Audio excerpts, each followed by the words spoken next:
c'est sûr. J'ai une autre déclat un petit peu choc, entre guillemets, de Didier Deschamps sur Christophe Dugarry, qui a reproché à son ancien coéquipier en bleu son fond de jeu ou de ne pas avoir sélectionné Benzema. Et bref, voici la réponse de Deschamps. C'est un peu long, mais ça vaut le coup. Quand on franchit la ligne et qu'il n'y a pas un minimum de respect sur le plan humain, Dugarry ose dire que je prends la France en otage. Cela dépasse l'entendement. Il dit ce qu'il veut, il a son émission radio. Je vois avec plaisir la majorité des joueurs. Avec Lolo Blanc, on a déjeuné ensemble, avec nos épouses, on discute. Si on devait se voir avec Dugas, ça ne serait même pas bonjour, bonsoir. Voilà, c'est tendu entre ces deux-là, comme quoi on peut avoir été champion du monde ensemble et pas forcément rester amis pour la vie. Il est fâché, là. Ce qui est paradoxal, parce qu'on se rappelle dans le vestiaire, Didier Deschamps monte la coupe en disant ça va vous lier à vie, ça va être génial. Et puis là, visiblement, ça ne les lie pas à vie. Dans 20 ans, on aura peut-être un Mbappé qui tape sur Grisou. Ouais, mais il a encore dit à Dugarry, ça change rien au fait que de toute façon, leur histoire est liée, ils ont gagné la Coupe du Monde ensemble, mais je pense qu'il y a une immense déception aussi. Je pense que tu es plus déçu quand quelqu'un dont tu es proche t'attaque comme ça, parce que l'attaque est quand même hyper rude. Dire que Didier Deschamps prend l'équipe de France en otage, c'est fort. Et peut-être que venant de quelqu'un d'extérieur, ça lui serait passé au-dessus de la tête. Bon, c'est une critique de quelqu'un comme ça, mais là, c'est Dugarry. C'est quelqu'un avec qui il a été champion du monde. C'est quelqu'un qui a vécu quand même les critiques des médias assez durement en 98. Et je pense que Deschamps doit se dire qu'il a la mémoire courte. Après, ils font deux métiers différents. Ils font deux métiers qui s'opposent, entre guillemets, parce qu'il y en a un qui est forcément là pour critiquer ce qui se passe sur le terrain et les choix de Didier Deschamps.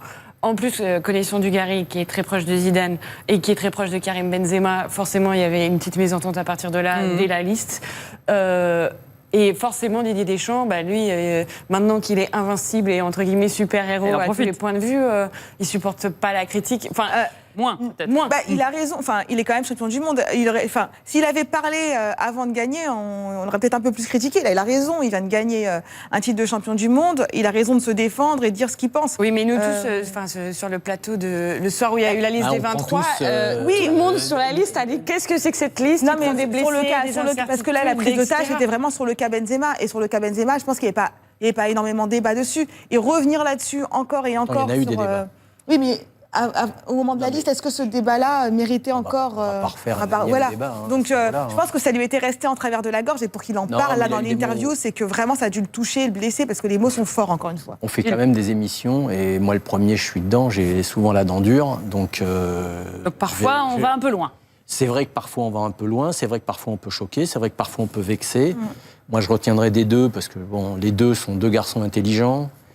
Ça a été très loin. Deschamps, on sait qu'il est quand même têtu. Moi, je trouve que ce qui est dommageable, c'est qu'ils ont une histoire ensemble, parce qu'ils se connaissent depuis les années 95, qu'ils sont internationaux. Ils ont été champions du monde ensemble, ils ont été champions d'Europe ensemble.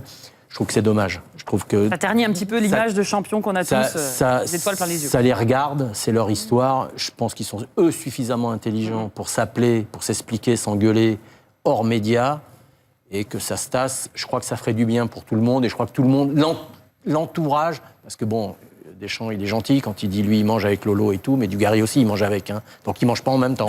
Mais, tout le monde mange avec tout le monde. Tout le monde s'entend bien, il y a des petits ça va va pas faire deux clans, ils vont éviter de se voir ensemble. Et je trouve, arrivé un moment, je pense que c'est un peu dommageable. Allez, rabibochez-vous. Si voilà. vous voulez, hein.